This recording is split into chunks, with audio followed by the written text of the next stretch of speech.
సమ్మె siren మోగనుంది. America president గా Donald Trump రెండోసారి ఎన్నికవడంపై మెజార్టీ భారతీయులు సానుకూలంగా ఉన్నారని ECFR సర్వే పేర్కొంది. ట్రంప్ వెల్కమర్స్ కేటగిరీలో వారే ఎక్కువగా ఉన్నారని తెలిపింది. ఆయన గెలుపు ప్రపంచ శాంతికి మేలని 82, భారత్ కు మంచిదని 84, US పౌరులకు మంచిదని 85% భారతీయులు అన్నారు. మాజీ సీఎం జగన్ పై డిప్యూటీ స్పీకర్ రఘురామకృష్ణరాజు దాఖలు చేసిన పిటిషన్లను సుప్రీంకోర్టు తిరస్కరించింది. జగన్ బెయిల్ రద్దు, వేరే ధర్మాసనానికి కేసు విచారణను బదిలీ చేయాలని RRR గతంలో పిటిషన్లు వేశారు. వీటిపై ప్రత్యేకంగా విచారణ అవసరం లేదని సుప్రీంకోర్టు వ్యాఖ్యానించడంతో RRR తన పిటిషన్లను వెనక్కి తీసుకున్నారు. ఇండిగో విమానయాన సంస్థపై నటి, నిర్మాత మంచు లక్ష్మి ట్విట్టర్లో తీవ్ర ఆగ్రహం వ్యక్తం చేశారు. గోవాలో తాను ఎక్కిన ఇండిగో 6E585 విమాన సిబ్బంది అత్యంత నిర్లక్ష్యంగా, దురుసుగా వ్యవహరించారని వాపోయారు. నా బ్యాగ్ ఓపెన్ చేయనివ్వలేదు, లగేజ్ గోవాలోనే వదిలేస్తామని బెదిరించారు. బ్యాగ్ కు సెక్యూరిటీ ట్యాగ్ కూడా పెట్టలేదు. ఇది హింసించడమే, ఇంకెప్పుడు ఇండిగో ఎక్కేది లేదు అని స్పష్టం చేశారు. నిజామాబాద్ జిల్లా SVS హాకీ క్లబ్ జట్టు అద్భుత ప్రతిభ కనబర్చి రజత పథకం కైవసం చేసుకుంది.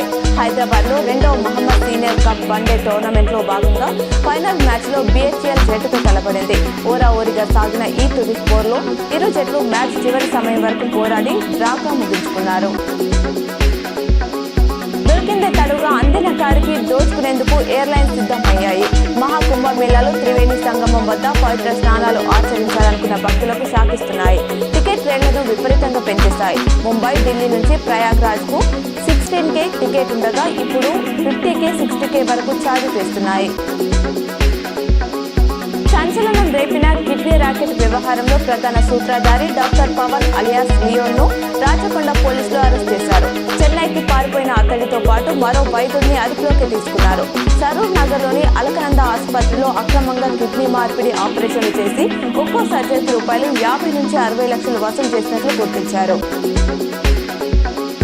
రాష్ట్రంలోని 120 మున్సిపాలిటీలు, 9 కార్పొరేషన్ల పాలక వర్గాల పదవీకాలం నిన్నటితో ముగిసింది. దీంతో అర్ధరాత్రి నుంచి ప్రత్యేక అధికారుల పాలన మొదలైంది. ఆయా కార్పొరేషన్లు, మున్సిపాలిటీలకు ఎన్నికలు నిర్వహించడంపై ప్రభుత్వం దృష్టి సారించింది. ఈ నెల 28తో కరీంనగర్ కార్పొరేషన్ పాలక వర్గం గడువు కూడా ముగియనుంది. నిజామాబాద్ నగరంలోని వినాయక్ నగర్ లో గల బస్వా గార్డెన్ లో ప్రముఖ పండితుడు మేఘరాజ్ శర్మ నేతృత్వంలో శివపార్వతుల కళ్యాణం కమనీయంగా నిర్వహించారు. పెద్ద ఎత్తున భక్తులు పాల్గొన్నారు. నిజామాబాద్ జిల్లాలోని నిరుద్యోగులకు ప్రైవేట్ రంగంలో ఉద్యోగాల కోసం ఈ నెల 29న ఉద్యోగ మేళా నిర్వహిస్తున్నట్లు జిల్లా ఉపాధి అధికారి BP మధుసూదన్ రావు తెలిపారు. Rural MLA doctor Bhupath Reddy camp కార్యాలయం సందడిగా మారింది. పలువురు ప్రజాప్రతినిధులు, పలు సంఘాల నాయకులు మర్యాదపూర్వకంగా కలిసి సమస్యలు విన్నవించగా సానుకూలంగా స్పందించారు.